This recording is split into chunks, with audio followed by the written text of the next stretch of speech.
Hello, everyone. Welcome back to the Overtones podcast. I'm Joe, and I'm here today with my co-hosts, LaRae and Christy. Hi, guys. Hello there. If you're new to the podcast, our goal is to investigate and celebrate the diverse unity of the Christian church around the world. That's right. We speak to academics, church workers, and lay people from across the global church in order to highlight lesser-heard voices and grow in love for our brothers and sisters around the world.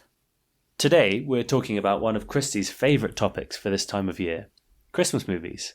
Woo-hoo! We'll be looking at some of the most common themes in Christmas movies and how we as Christians can respond constructively to our culture in a united and loving way that keeps Jesus at the centre of our celebrations. Just to be clear, it's not Christmas movies that's my favorite. It's Christmas and movies. So then in combination, that's amazing. Then it's exponentially better when it's Christmas and movies together. Is that right? Exactly. Well, I'm going to identify myself as the Grinch right away. Okay. And just let everyone know I'm not a huge fan of Christmas movies. And I know I'm going to make myself very unpopular by saying that right from the start. But we have Christy, the true Christmas movies enthusiast, and I'm somewhere opposite that.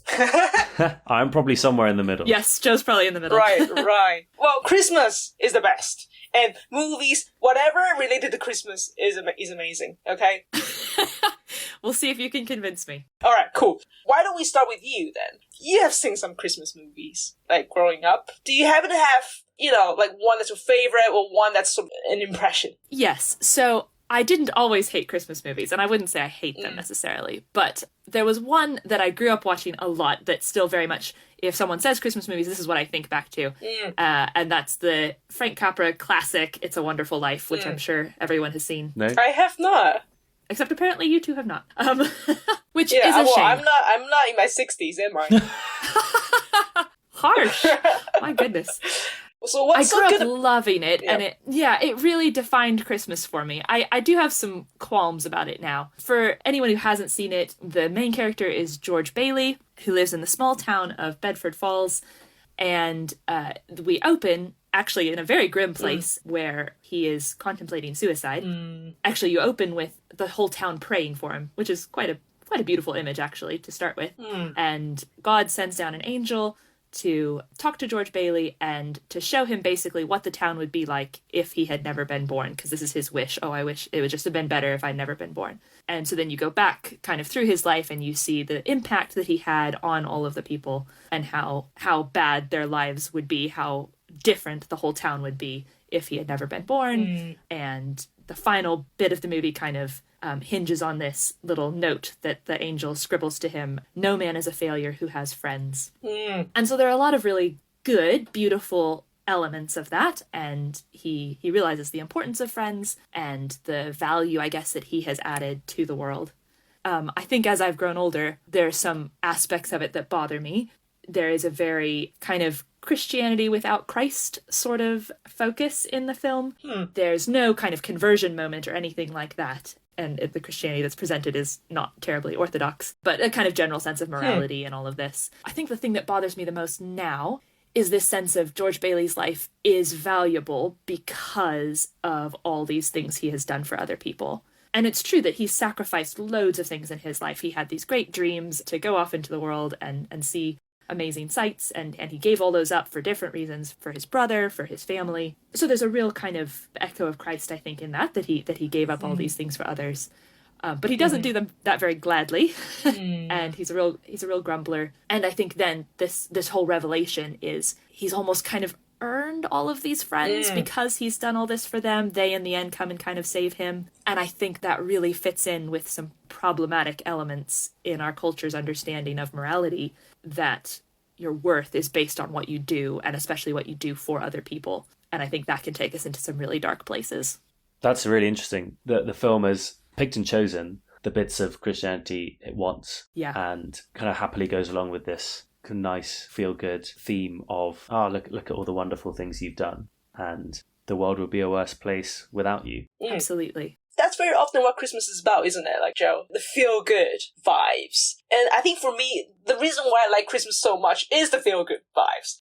It's getting the winter, especially when you're in the States and in the UK. It's just getting to the end of the year. You're going to get older yet again. But then, hey, you have Christmas, where you forget about all these things. Just enjoy the music, the Christmas lights, decorations. Got a few days off. No one's going to expect you to do anything. And Christmas movies as well. Like, LaRae, you point out quite a few elements that you think are Christian, but perhaps Christian more of a just general moral values that are kind of thrown here and there. Yeah. And you said without Christ. What do you mean by that? What are the elements that you can point us to? Yeah, I do think It's a Wonderful Life set many of the themes for Christmas movies since then. And it itself is looking back to A Christmas Carol by Dickens, which of course most people say kind of set everything for modern a modern understanding of Christmas. Right. I think family is incredibly important in the film, and of course you see that all the time in Christmas movies.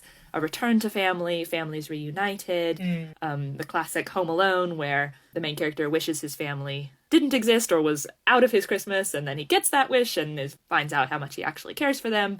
Kind of leading up to that in It's a Wonderful Life, you've got romance, which is a big will they won't they sort of thing, which is a huge theme in Hallmark films and Christmas rom-coms. For sure. I think maybe slightly less common in modern Christmas films is just, and you can come back at me if you think I'm missing it on this, is this theme of friendship that I mentioned, that friendship is actually really the key to a person's success in life. And I think that certainly speaks into our kind of loneliness epidemic that we have nowadays. And so very often people find a sense of comforting friendship in seeing films that portray good relationships or relationships that can be mended at Christmas. And there's this kind of hope for miracles at Christmas. There's so many different themes going on there. And of course the traditional idea of good deeds as a very important thing to be doing at Christmas.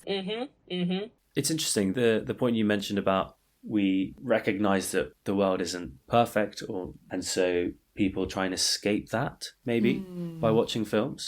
So there's kind of escapism. There's a set time in the year where everybody's taking some time off, escaping from the darkness, the kind of sadness of maybe recognizing that friendships have been broken, or you don't have very many friends, or family, or romance, all those kind of things that you hope for but don't get.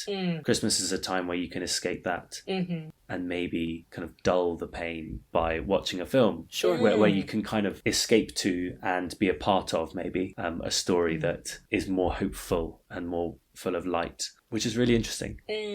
It feels a bit sad taking a step back and seeing that happen. Yeah, you're absolutely right. I think as a genre, it's sort of highlighting things that we as human beings do value. And there are good things, family, it's great to have family. Sure. Friends, it's good to have friends. And romance, who doesn't love that? And these things, if we watch like a wonderful story of someone who's sad and lonely, and at the end of the movie and end of the story, they have everything, all these valuable stuff, great relationships, a warm household and family. It makes you feel really good. And I do wonder, like what you said, LaRae, about It's a Wonderful Life, how much of it really offer hope and comfort for people who struggle to get these things. Right. I think there are a lot of people like that. The escapism is in some way telling us that life, in reality, isn't always so good. It's not as good as the movies, right? Absolutely. And so often Christmas is a reminder of loss for people as well as joy. If you've always had Christmas with family and then a family member is missing that year because of death or broken down relationships or whatever, or you're away from family for the year or anything, I think we so often try and just gloss that over in our picture of the ideal Christmas. And I think it's really important that we remember that not everyone has the romance they wanted, the family they wanted, the friends they wanted. And I think that's a really important part of what Christians should be remembering at this time of year. I mean, if you think about when Jesus came to earth, his parents didn't have the family they wanted around them. They had terrible rumors going around about how Mary became pregnant. They were stuck with animals as she was going into labor. I mean, I think that's the epitome of everything apparently that would be my wrong. worst nightmare. Exactly. I would not want animals around me, regardless of whether I'm pregnant or not. Yes, you hate nature. Truth. But I think, Joe and LaRae, what do you think about this? I do think, though, the film industry, or our culture in general, is reflecting on this. Are we going to incessantly celebrate Christmas, romance, and friendship without recognizing that life is a little bit less ideal? Yeah, do you have some examples of that, Christy? One thing I can think of, we can talk about Christmas movies, but also there are movies that talk about Christmas. Yeah, so sure. one movie that I can think of that I absolutely love is Green Book. It doesn't have all the things that are, explicitly Christian, and there are elements that people would think might be quite, to put it very negatively, some people might think that's a bit woke. But still, I think it is a movie that really exposes the kind of loneliness and the pain of loneliness that a person can feel. If you haven't watched Green Book, it's about this pianist, African-American pianist. It's about Don Shirley. And it was back in the day, and then he had still have a lot of kind of racial tensions, and he needed to travel to perform. And he was very lonely, and throughout the film you realize that he was also gay, and he was on his own, he was divorced, and we managed to find out all these things about him, this lonely man, but incredibly talented and celebrated, so seemingly having everything, everybody, pursue him and try to book him for like a Christmas concert. Sure. And we managed to know more about his life and this kind of sad side, this dark side inside him, because he became friends with his driver / bodyguard. So it's really about the friendship of these two people, from very much kind of not really appreciating each other's company and was sort of like stuck with each other in the car on the road to, best friends at the end of the movie. And towards the end, it was, Christmas Eve. They are back in New York, where they're from, and the driver dropped Don Shirley off, but Don Shirley managed to go back to his house to spend Christmas with them. And you see basically a man who has everything seemingly, but is incredibly lonely, has no family, no partner, but then because of this one friend, he was able to have a really nice Christmas. So I think the whole movie is about, again, friendship. Sure. But most of the time in the movie, it's sort of slowly dissecting the kind of interior world of this person. Really shows you how loneliness eats you up, and we all need a little bit of love. That's very kind of Hollywood, but true. Yeah, but I think it does show more of a intention to analyze the kind of society and the culture that we're in. Sure. In a more realistic way. It's not those kind of magical feel-good movies. It's a movie that really makes you think. Makes you think about what's important and stuff. Absolutely. And I guess it seems like films these days try and cover more and more bases, as in be a bit more diverse in their storytelling, right? I think Christmas movies will be kind of stereotyped for idealizing the kind of dominant culture of whether it's a nuclear family or whether it's a heterosexual kind of romantic relationship. Mm-hmm.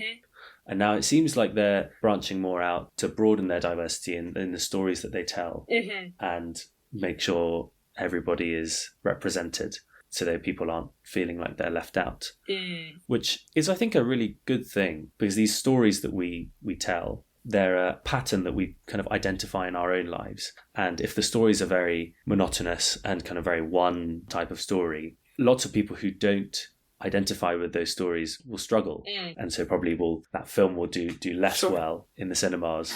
But as maybe they've identified that and gone, okay, we need to broaden our base here.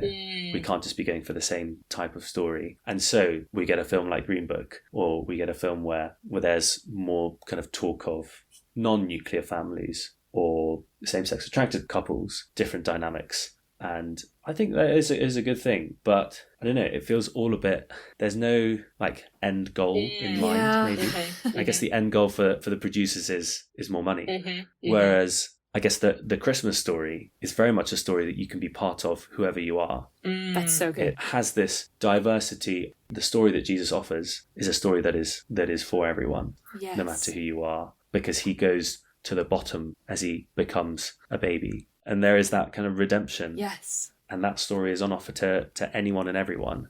And so I guess it's much more appealing. Might not be the right word, but it really does include everybody. It's a story that is both less to do with ourselves, but also more to do with us, just because it's not about us, Yes. but we can be part of that story. And that feels much more like a gift than a wage that we're due. Yes. That was so beautifully put, Joe. And I think that's where our culture got it wrong. We have those classic princess movies, and they celebrate one kind of ideal, right? Marriage, romance, from rom-coms to, movies for kids to Christmas. It's about, finding love. Right. But it's changing, like you said. Maybe not so much celebration of these particular types of traditional relationships that people idolize. It goes to another type of celebration. It's celebration of the self. Ooh. You don't need another person to be who you are, right? So princess doesn't need a prince. Right. You can find your true self and really live out your ability. That's very often the new narrative, the new formula that we see today. And I'm sure we're going to see more of that down the road. But like what you say, Joe, it's still sort of missing something. It's all about really finding that true satisfaction in your life. And I wonder whether that's already missing the point when it comes to Christmas. That's not really the main point, because we're missing the most important person and the message that comes with it. Yes. To defend rom-coms a little bit, there is still a sense there that we need an other.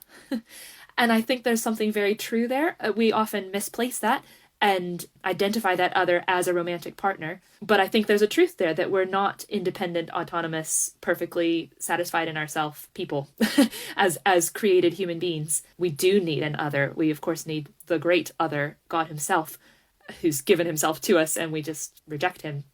So I think there are certainly moments where you can see in popular themes and popular films a glimpse or an echo of the true story of Christmas. Mm-hmm. And like I said, I don't want to be too harsh. I do think that those can provide some great opportunities for discussion with people.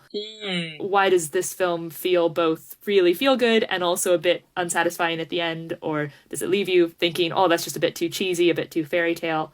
Why is that? I mean, is there something ultimately that we could hope for, some way that we could find ourselves, maybe this sounds really cheesy, but in a true Christmas movie that does have a happy ending? Yeah, you're right. Those are moments of transcendence, right? In these movies, either it's rom-coms. Let's say, romantic comedies, kind of Christmas theme, the classics, the holiday, Love Actually, these are super popular. And they're popular for a reason, right? It's about romance, but it's revealing because it points to what our heart really desires, and to be loved, to intimacy. These are not bad things. No. And how do we point people, encourage people to it's not wrong. Actually, it is perfectly natural and good to seek these things. But how do we do it, and where is that remedy, right? Yes. I guess one thing that these rom-coms point out, as LaRae, you really helpfully pointed out, was that we need something outside of ourselves to come into our lives, into our story. Yes. And to make it better. Which I guess, as Christy, you pointed out, we might be going away from that in the movie industry, with saying, actually, you can find that we don't need something from outside. Actually, you can find that inside of yourself. And what both of those stories get wrong is, well, if you look for something to come into your life from another person, that's not going to work. And actually, if you look inside of yourself to try and find something to make your life better, I guess movies do portray that that does work, right, but it doesn't last, or it doesn't withstand what happens in the rest of the year. Mm-hmm. And as we watch these films, we need to watch them with our minds on, without just kind of being sucked into their narrative. Like, we know what, and the story and the pattern of the whole world is. And so we shouldn't forget that whilst engaging in kind of what's right in front of our eyes. Yes. We can't forget the true Christmas story when we live and do Christmas in a place and in a world that only takes parts of it that it likes. Yes. Yeah. So can we still watch Christmas movies then? And I think you still can. Yeah. Do you watch Christmas movies? I don't really watch many films these days, but I did used to. Right. Well, Deb apparently doesn't watch anything. She thinks it's a waste of time. Yeah, she really does.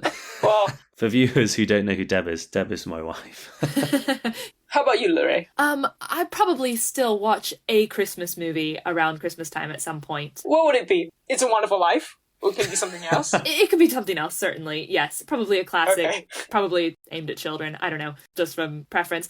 I I do quite enjoy Christmas episodes, and maybe this is just speaking to my attention span being a problem now. I do typically go back and watch the Christmas episodes of, I don't know, The Office, Brooklyn Nine-Nine, Friends, that sort of thing. And I think one thing about those is they're very rarely focused on one couple, and it very often is this celebration of friendship, and often of quite diverse friendship. I mean, especially in the more recent ones like Brooklyn Nine-Nine, where you see people who are only friends because they're coworkers, but they have this bond and they become true friends kind of over the course of the show. And very often the Christmas episodes are kind of celebrating that in a special way. And I probably connect more to those sorts of themes than in your typical Christmas movie, where the focus is a little bit more individualistic or coupley. When we're going to talk about movies, if we are going to have a holiday those days of the year that, we feel like we can, indulge a little bit and watch a movie, what's the harm in that? Very often it's actually really good. It's restful, it's refreshing. No one's going to chase us with deadlines. How do we understand that? I remember this is one time I went on a Christmas cruise when I was in the States. Oh, wow. And I realized it's actually like for retired people. I went with a couple of my friends. As expected with any amazing. cruise. I went with a couple of friends. And we're all, in our 20s. And we went, and it was this big cruise to the Caribbean. And it's Christmas themed. We're just surrounded by a bunch of white couples. They're all in their 60s and 70s. And you told me off for watching It's a Wonderful Life. and you know what? We are on this cruise. And obviously, great food. We just had our own fun, right? We obviously realized that we kind of stood out a little bit, being, a bit young. But we had a lot of fun. I remember during this whole trip, I felt constantly guilty because of the sheer scale of entertainment and how comfortable the whole trip was. And that was when I started to kind of reflect on, am I supposed to be guilty in some way indulging myself in entertainment? I'm not saying that we indulge ourselves all the time. And I do think we should take, time to rest. Yes. And family reunion. It's a rare occasion. We don't do that every day, which makes it even more precious. How do we go about it, as Christians? Yeah. I guess if our year was full of the exact same thing, we would struggle to dwell on different aspects of our lives in relation to God. And I guess that the really good thing about having a church year that goes from one different celebration to another, I guess the good thing about that is it helps remind us and gives us time in the year to reflect on certain aspects of our faith. And Christmas really helps us reflect on and rejoice and give thanks for the gift that we have of Jesus. And I guess the way that we do that at Christmas is time with family or time with friends, church family. We give each other gifts as a way to remember that. There are lots of things that we can do to remind us of that.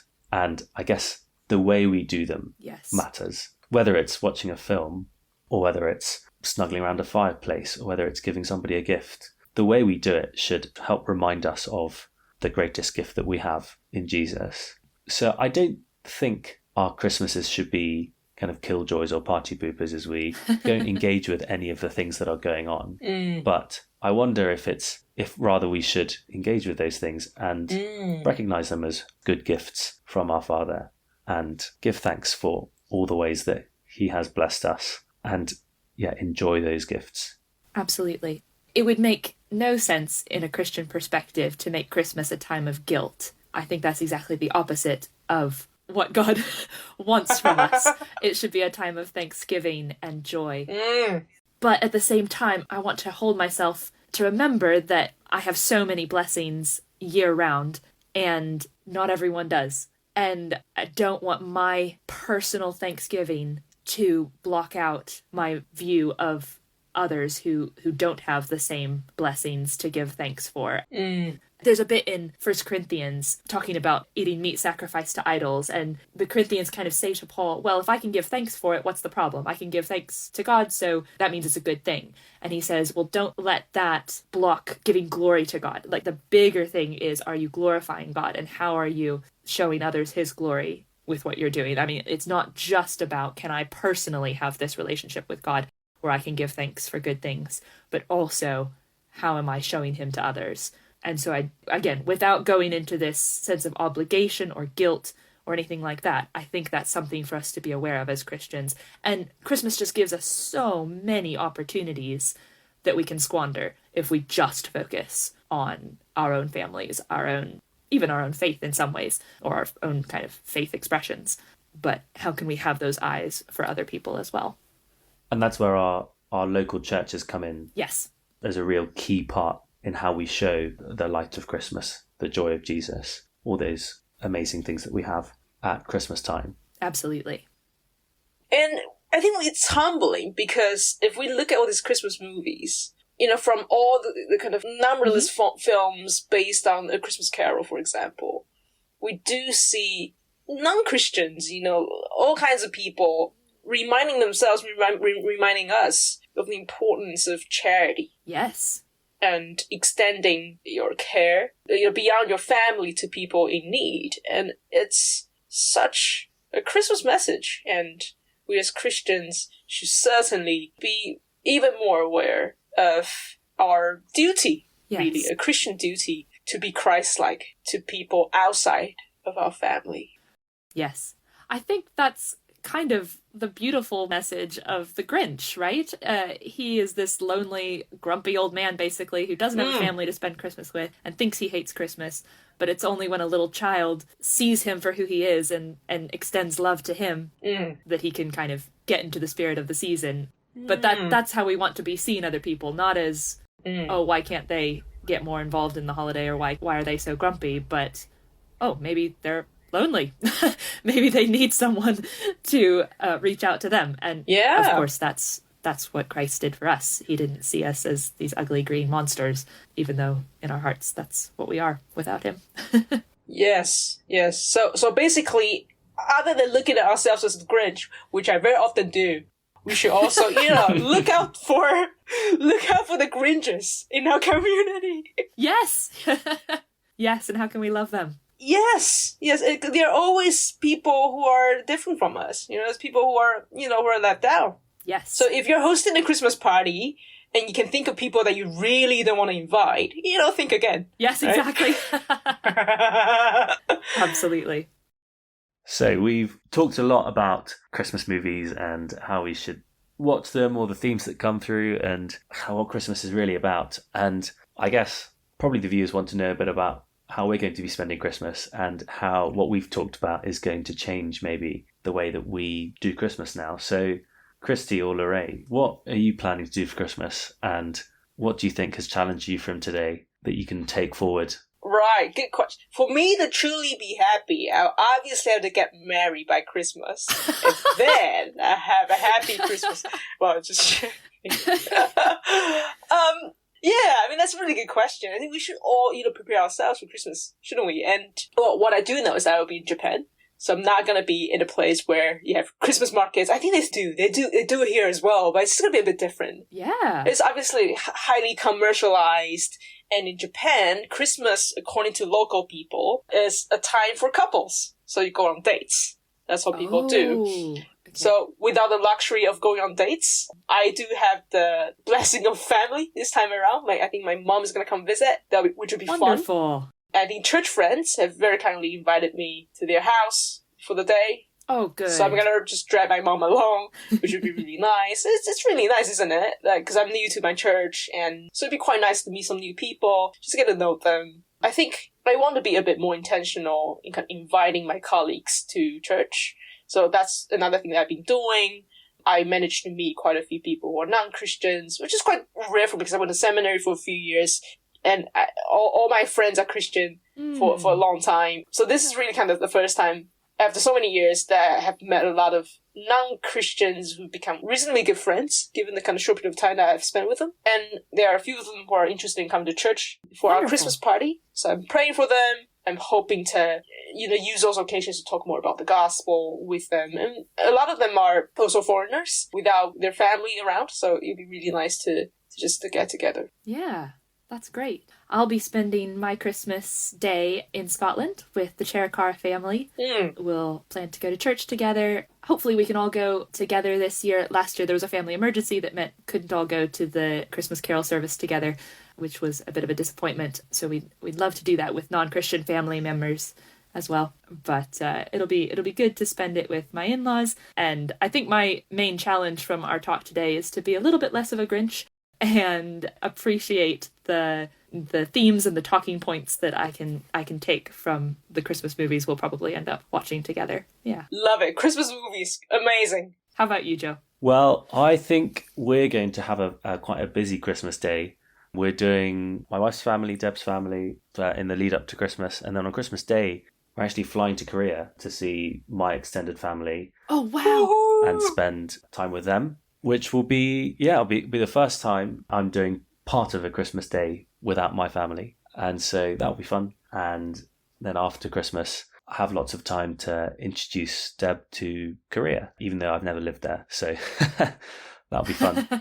A trip to Korea sounds amazing. Yes, for sure. I think I probably find it easier than maybe lots of other people to be kind of drawn into the narrative of a story and completely forget about the true Christmas story when I'm watching a film. I haven't watched a film in a while, so I think I'm looking forward to watching a Christmas movie and see what we can kind of glean from that movie. Yeah. And both enjoy watching it, but also chat about it afterwards, or maybe even during, about different themes we pick up on and encourage each other that way. So I'm looking forward to that. Yeah.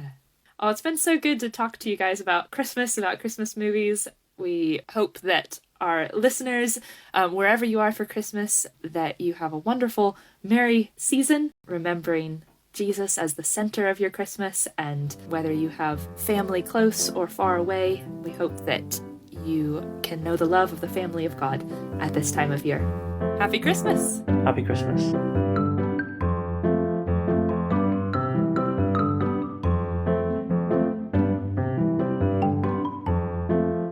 Thanks for tuning into the Overtones podcast today.